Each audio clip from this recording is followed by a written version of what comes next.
네, 안녕하십니까. 도겸입니다.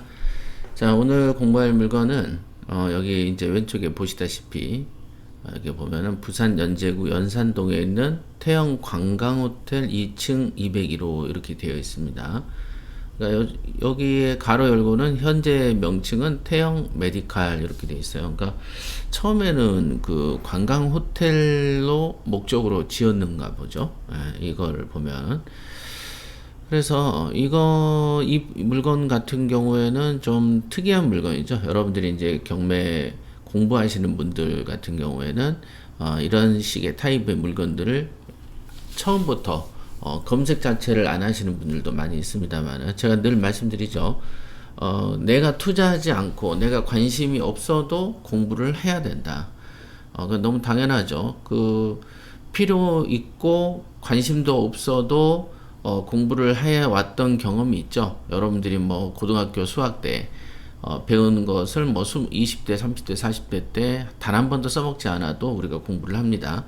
물론 시험 때문에 공부하는 경우도 있지만은 사실상 그 공부가 우리 인생에 어떤 도움이 됐는가를 생각해 보더라도 큰 도움은 없어요. 하지만 우리가 루트를 배웠다. 우리가 어떤 미적분을 배웠다라는 그 사실은 있는 거죠. 그렇습니다. 그러니까 우리가 꼭 뭐 어떤 경매에 있어서 나한테 즉시 지금 필요한 것을 지금 공부하면 안 되고 나중에 필요할지도 모르면 공부해 놓는 거죠. 여러분들이 뭐 불이라든가 또는 뭐 심폐소생술이라든가 이런 것도 따지고 보면은 자기가 지금 쓸 일도 없지만 앞으로 쓸 일이 생길지 모르니까 배워놓는 것이죠. 마찬가지입니다. 운동도 마찬가지죠. 내가 건강을 위해서, 미래의 건강을 위해서 하는 것이다. 이렇게 보시면 되겠습니다. 그래서 물건을 계속 많이 보셔야 된다. 잊으시면 안 되고, 이 물건의 우선 개요부터 이렇게 살펴보면은 관광호텔이었는데 지금은 메디칼로 이용하고 있구나. 예. 대부분 역세권에다가 이제 메디컬 센터를 짓고 그 당시에 그거를 분양하는 경우가 되게 많이 있었습니다. 그러니까 건물을 신축하면은 메디컬 센터로 분양을 하는 거예요. 처음부터. 그래서 막 1층에 무슨 1층 같은 데는 뭐 은행 같은 거 넣어놓고 2층, 3층, 4층 뭐 이런 거에는 이제 병원 의료 시설들을 많이 넣기도 합니다. 그래서 주요 역세권에는 마치 한 건물 전체가 통으로 의료시설만 들어와 있는 경우도 있긴 있습니다만은 실제로 과연 그렇게 그 수요를 감당할 수 있겠냐. 실제로 그렇게 지었을 때 공실률이 더 많은 경우가 많았습니다. 많죠. 그러니까 여기도 처음에는 그냥 관광호텔로 지었다가 관광호텔로 재미를 못 볼 것 같으니까 중간에 이제 메디컬로 변형을 했나 보죠. 그 다음에 201호 외에 세 필지니까 당연히 필지는 네 필지가 되겠구나라고 생각이 됩니다. 그래서 이제 이게 매각 대상물에 대한 얘기죠. 그러니까 네 개구나, 네 개. 이렇게 보시면 되고, 용도는 숙박시설, 그 다음에 82평 정도 땅이고, 건물은 491평. 이렇게 딱 느낌을 이렇게 정리해 놓으셔야 돼요. 그 다음에 이제 69억 정도 감정인데, 69억 감정 맞네요. 감정가가 69억이네. 그리고 최저가가 48억. 이렇게 시작이 됐어요. 근데 왜 여기가 25년 4월 18일 날 시작 가격은 보면은 뭐야? 21억에서 처음에 시작을 했네요. 21억. 그죠? 21억에서 시작됐다가 69억으로 이렇게 다시 신건으로 5월 달에 됐고, 그 다음에 이제 2월 20일 날 48억 됐다가 이제 70억에 상한 케이스입니다. 그러니까 이제 이게 뭔 일이 있었을까를 이제 저거 좀 이상하니까, 물론 이제 재감정을 했나? 라고 생각이 좀 들기도 하겠죠. 그래서 이제 물건 사건 번호를 쳐보면은 사건 번호가 이렇게 되어 있습니다. 그러니까 처음부터 여기 보면 물건 번호 1번, 2번, 3번, 4번 이래 놓고서는 여기가 물건 번호 1번, 2번에서 1번은 201호, 2번은 301호, 3번은 401호 요렇게 이제 형성이 각각 됐었어요. 뭐 18억, 14억, 뭐 14억 뭐 이렇게 이제 되어 있었는데 이것을 이 물건들을 다 변경시켰어요. 오른쪽 보면 변경 됐다가 한 번에 된 거죠. 그러니까 제가 볼 때는 이 나머지 네 개를 일괄로 매각하면서 감정가를 올린 것이다. 여기 뭐 18억, 14억 이렇게 따로따로 하지 않고 붙여서 매각을 했다. 요런 거. 요런 일괄 매각 같은 경우에 판단을 누가 하냐면 판사가 하는 것이죠. 그래서 각각의 사실은 이제 호수가 다르기 때문에 각각의 물건별로 매각하는 게 좋습니다만은 이 경우는 이제 누군가 신청을 했겠죠. 당연히 이제 채무자 쪽이겠죠. 그래서 묶어서 좀 팔아주라 라고 했던 사건 같습니다. 그래서 묶어서 판매한 것 같아요. 그죠? 자, 그러니까 여기에는 당연히 자 물건 번호 1번 있고 물건 번호 1번이 201호에 어쩌고 돼 있고요. 그 다음에 잠깐만요. 결제 로그인을 해야 되겠습니다.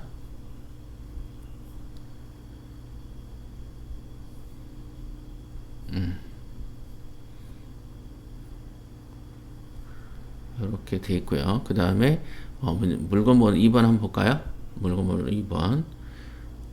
2번이 보면 301호죠. 3번이 401호. 이렇게.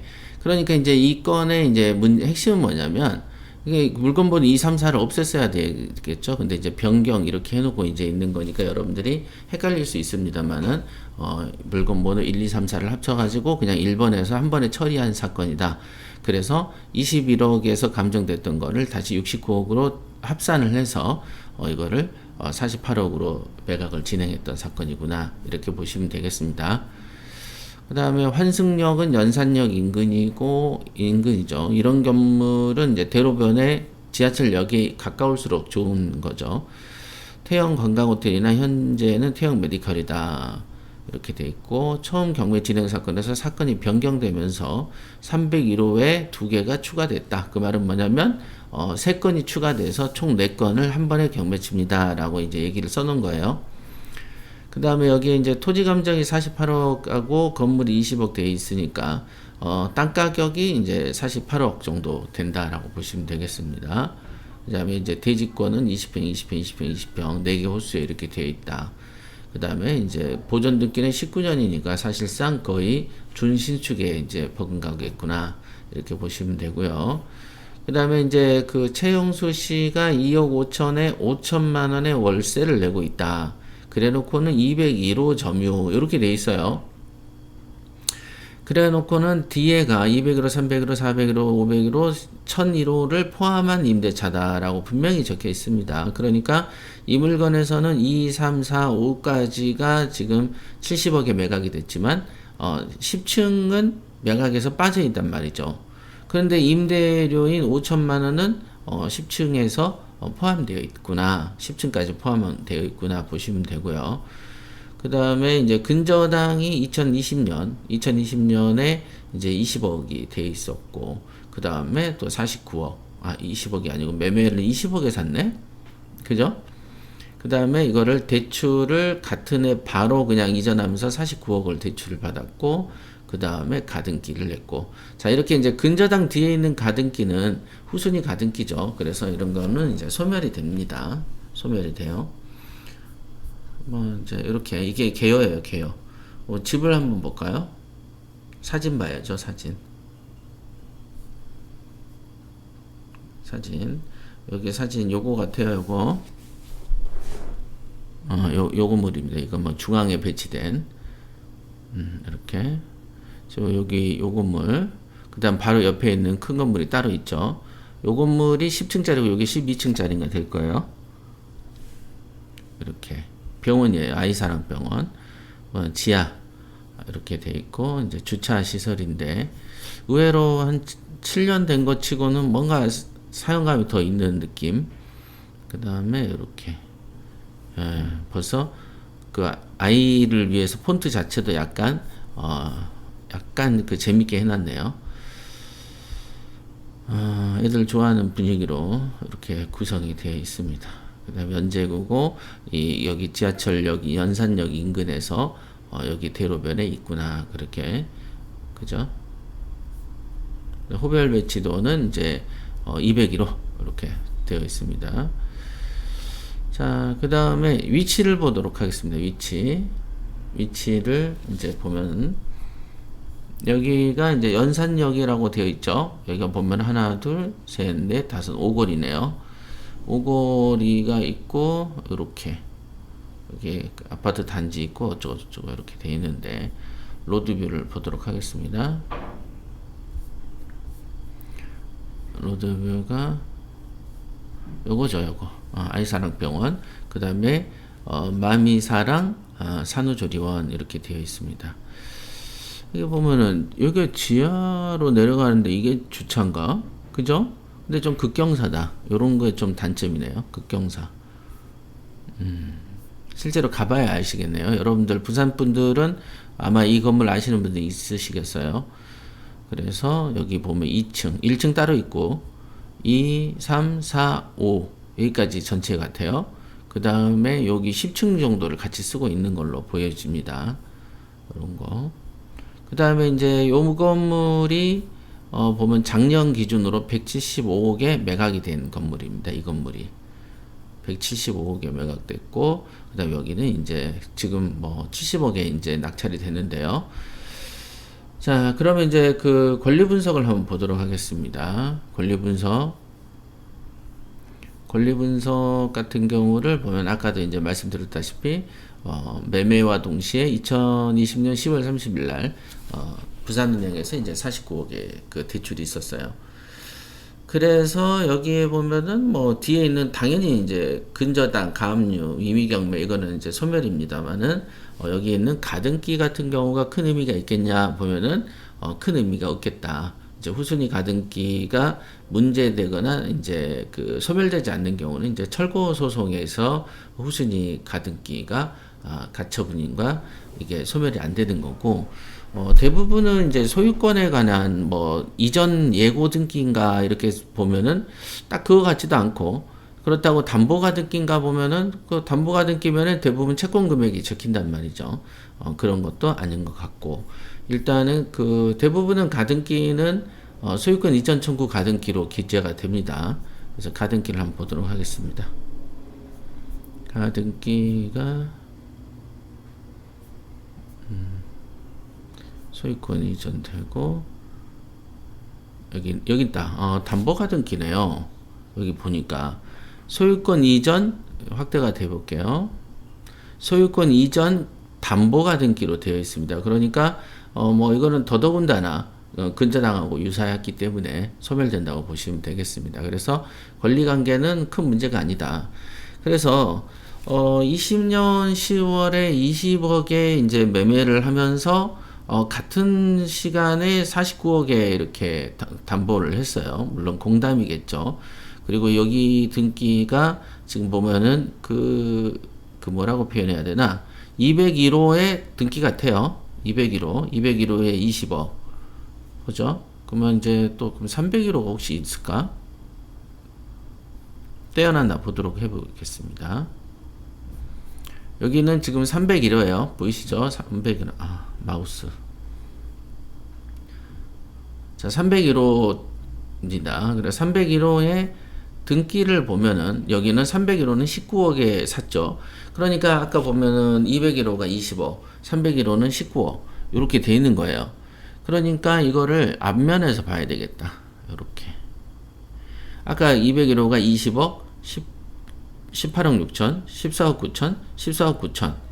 이게 감정이니까 공담 부분 이제 매매 거래가 이거는 19억. 요거는 15억. 이렇게. 그럼 19억, 15억, 34억에 20억에 54억. 그다음 마지막 하나까지 해 볼게요. 54억이고 여기도 15억이네요. 맞죠? 501호. 네, 15억. 그러니까 54억에 10억 더하면은 64억에 71억 정도의 이제 그 물건을 이제 매매를 했네요. 물건을 매매를 하고 근저당권을 49억을 걸었어요. 그러면은 이쯤 됐을 때 우리가 지금 뭘 봐봐야 되냐면 아까 있는 10층 지금 권리 분석 겸 조사 포인트가 지금 겹치고 있네요. 지금 권리 분석을 지금 궁금하죠? 그럼 10층에 대해서도 이 사람이 어떻게 샀는지 어떻게 알아야 되겠습니까? 공동 근저당이면 공동 담보 목록을 보면 되겠죠. 공동 담보 목록에 201호, 301호, 401호, 501호, 601호가 어디 보자. 공단 목록에 변경 소명 일부 보기 이렇게 돼 있고 701호, 801호, 901호, 10층1호 요것도 다 공단 목록에 다 들어가 있네. 49억인데 이게 보니까 공동 담보 목록에가 다 들어가 있어요. 10층까지가. 희한하네. 그러면 이 전체에서 49억을 준 거면은 큰 차이는 아니네요. 10층 건물이 근데 왜 공동으로 이제 매각이 안 됐을까를 생각을 해보면은 이 건물 전체가 크기 때문에 전체적으로 그 전부를 다 넘기면은 이제 그 건물주 입장에서 좀 손해를 보죠. 그래서 과잉 매각이라고 들어보셨어요? 예를 들면은 내가 그 받을 돈 1억인데 받을 돈 1억이에요. 그런데 이제 채무자의 재산에 한 6억 정도 되는 재산에다가 이제 공동 담보를 정한 거예요. 그래서 이제 경매를 치려고 하면은 채무자의 재산 전체를 다 팔면은 1억을 받기 위해서 6억짜리를 경매 쳐야 되는 거죠.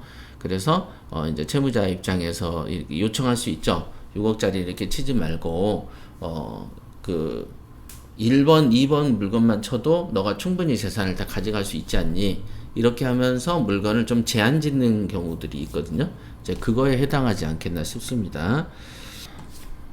그렇습니다. 그래서 이 권리 관계는 여기 보면은 지금 충분히 설명드렸다시피 물건은 매각은 총 4개, 201호, 301호, 401호, 501호가 매각이 되는 거고 처음부터 각각의 매각을 진행하다가 누군가의 요청에 의해서 일괄 매각으로 정해졌고 그래서 69억에서 진행된 사건이다. 이렇게 말씀드릴 수가 있고 그 다음에 이 다른 공동담보 목록에는 10층까지도 골고루 되어 있기 때문에 이 소유자는 그 채무에 비해서 너무 많은 재산을 매각하는 것을 이제 저항을 했겠죠. 법적으로 설명을 했겠죠. 판사한테. 그래서 판사가 이제 물건을 좀 제한한 케이스가 해당된다라고 보실 수 있겠습니다.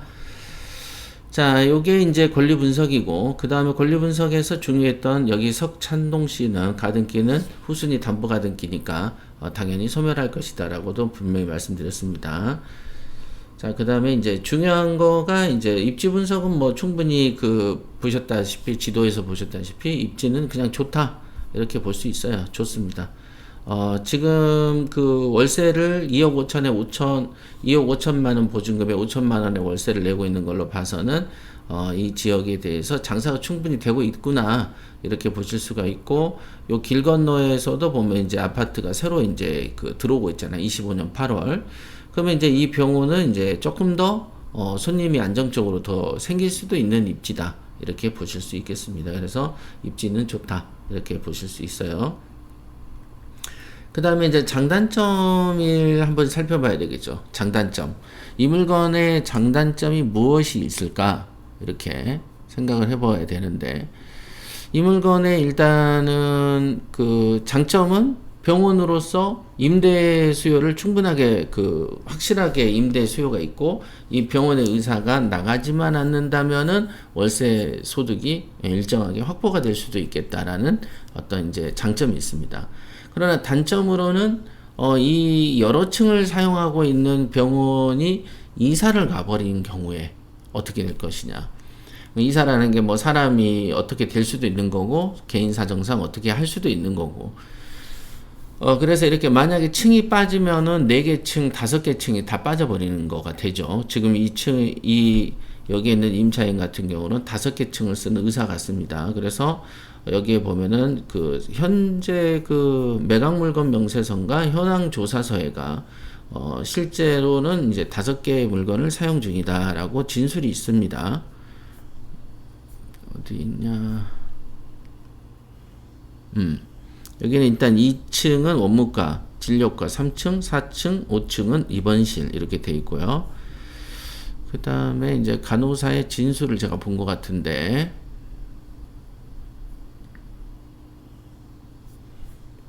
간호사의 진술.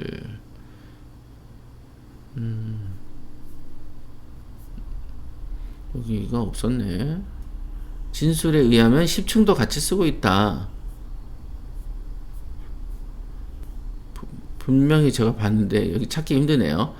그런 걸로 지금 되어 있고요. 실제로도 10층까지가 임대차 계약이에요.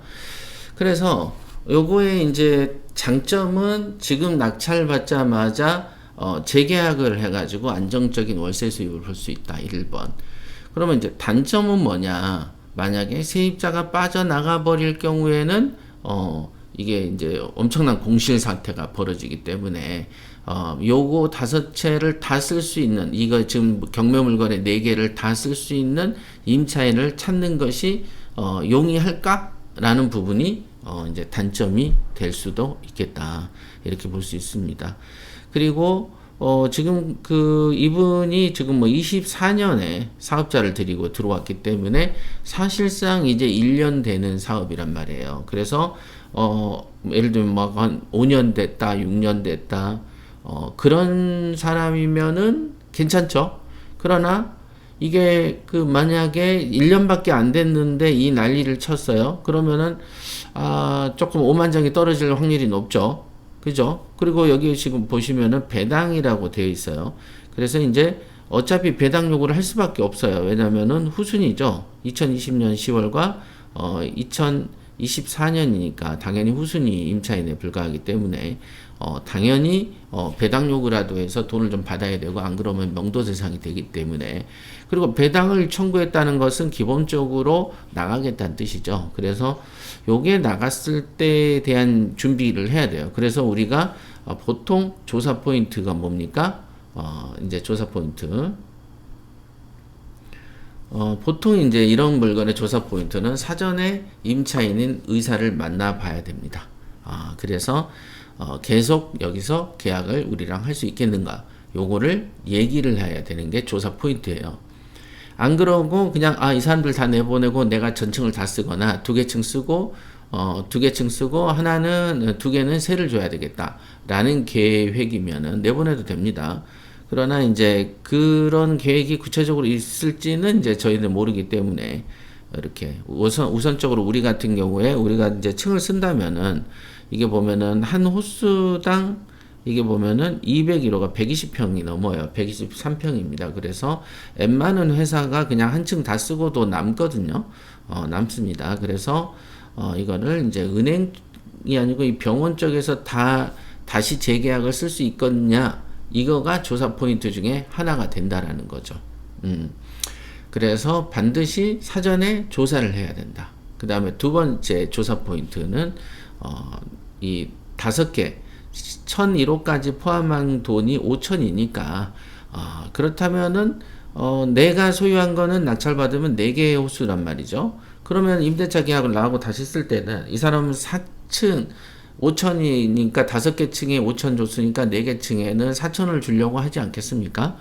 그러면 이제 우리 입장에서는 아니 그래도 10층에 있는 호수보다는 똑같은 평수여도 10층보다는 우리가 임대료가 좀 세야 되지 않겠어? 라고 주장할 수도 있는 거죠. 그럼 거기서 저 포인트가 안 맞아 버리면 또 이제 또 감정 대립이 있을 수도 있고. 지금 요게 지금 요 물건인데, 요 물건에가 10층 같은 경우는 보면은 150제곱, 140제곱, 290제곱이죠. 290제곱. 그죠? 2개 합치면. 근데 이제 우리는 각 층당 405제곱이란 말이에요. 그러니까 약간 100제곱, 30평 정도가 조금 10층이 작아요. 그러니까 당연히 5천만 원 중에서 10층하고 2, 3, 4층가의 월세 구분을 어떻게 할 것이냐도 타협의 대상이 되는 거죠. 이게 조사 포인트가 되겠습니다. 그리고 역세권이고 이러니까 차라리 큰 병원 하나한테 한 층당 1,000만 원을 받는 것보다는 이거를 쪼갰을 때 쪼개서 이제 한 50평씩 줄 수 있죠. 또는 뭐 30평씩 개인 병원들을 드릴 수도 있는 거고요. 그랬을 때 나오는 월세 수입하고 비교도 해볼 수가 있을 것이다. 이렇게 볼 수 있습니다. 그래서 요렇게 큰 거를 받았을 때는 조사 포인트가 1번 이 의사랑 직접 네가 재사용할 거면은 돈을 얼마 줄래? 2번 아니면 우리가 내보내고 이거를 각 층당 어떤 식으로 활용했을 때 쪼개서 무슨 그 개인 업체들한테 그 월세를 받을 때 더 큰 수익을 볼 수 있는지 이 플랜이 여기 있어야 되는 거예요. 이게 조사 포인트입니다. 그리고 당연히 조사 포인트 중에는 이제 대출이 이슈가 되겠죠. 우리가 사실은 조금 48억까지 떨어졌는데 단독응찰로 70억을 넘겼기 때문에 요거를 은행에서 또 얼마를 빌려야 되지? 뭐 이런 생각이 되는 거죠. 그러면서 한 뭐 60%면 40 얼마죠. 전에도 49억이 그 기였기 때문에 이건 실제적으로 이제 40억을 살짝 넘겨서 이제 대출을 해준 케이스인데 그러면은 우리가 여기서 이 40억 대출의 근본이 됐던 것은 공동담보 목록이 거의 10층까지 다 있었단 말이에요. 그러나 이번에 이제 4개 층만 있는 거기 때문에 그래도 이제 상가니까 원래는 이제 80% 되는데 너무 이제 비싼 거라서 80%가 나올지는 모르겠어요. 그래서 그냥 예를 들면 70%를 대출을 받았다고 치면은 약 50억 정도를 빼면은 내 돈이 25억 정도를 들고 있어야 되는 거가 되겠습니다. 이렇게 보시면 돼요. 그러니까 조사 포인트는 그렇고 중요해요. 5천만 원을 가지고 계산하면 안 돼요. 그러면 그 나머지 10층이 빠진 월세를 계산해야 된다. 이렇게 하시면 되고요.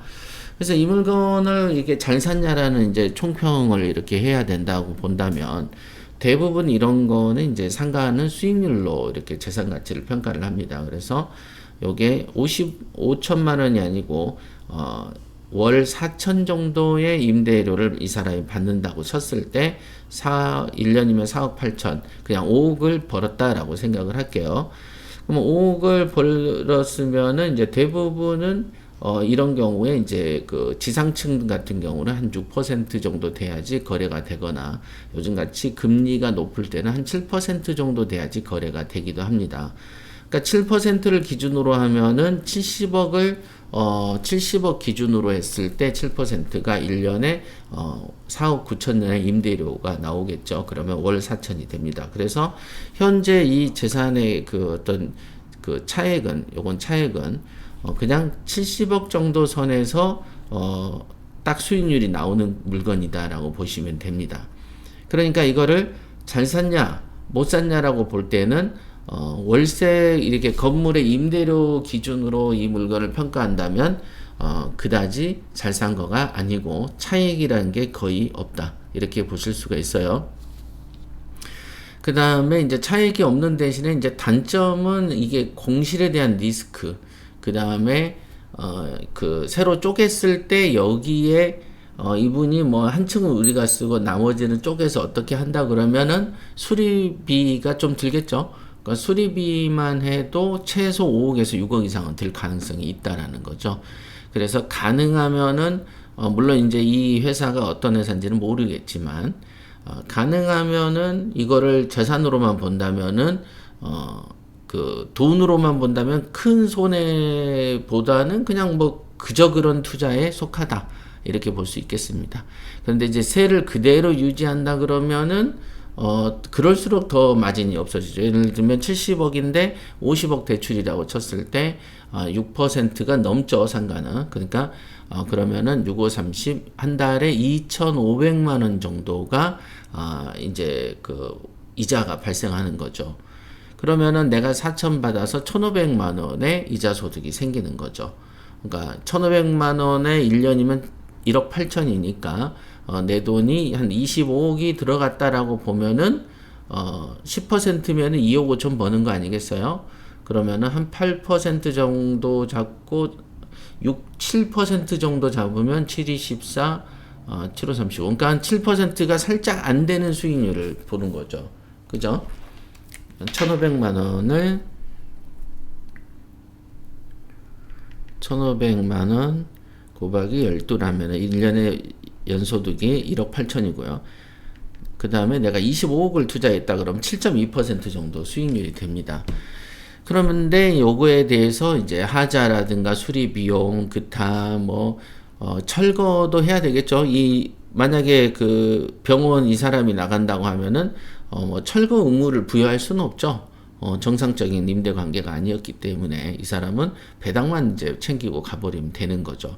그래서 요거는 좀 뭐 예를 들면 48억이니까 그냥 한 51억 정도나 2억에 이제 잡았다면 좀 뭔가가 그래도 내가 한 10억 이상 차익을 남겼다라고 볼 수도 있고, 그거를 이제 또 다른 이 물건의 개선 쪽으로 자본을 놓을 수 있는데, 어쨌든 욕심은 좀 많이 났던 것 같아요. 그러나 큰 수익도 아니고, 이런 물건들 같은 경우에는 나중에 누군가에게 손바꿈을 할 때 제값으로 70억을 받기가 조금 힘들 수가 있는 물건입니다. 그래서 이제 독자적으로 작더라도 독자적 건물이 좋은데, 이 일대에는 독자 건물을 사기에는 70억 가지고는 사기는 좀 어렵고, 여러 가지의 문제가 좀 있었던 사건입니다. 그래서 조금 아쉬움이 있겠다, 혼자서 이런 생각을 좀 합니다. 그래서 요거는 수익률까지 다 분석을 해드렸어요. 자, 여기까지 하겠습니다.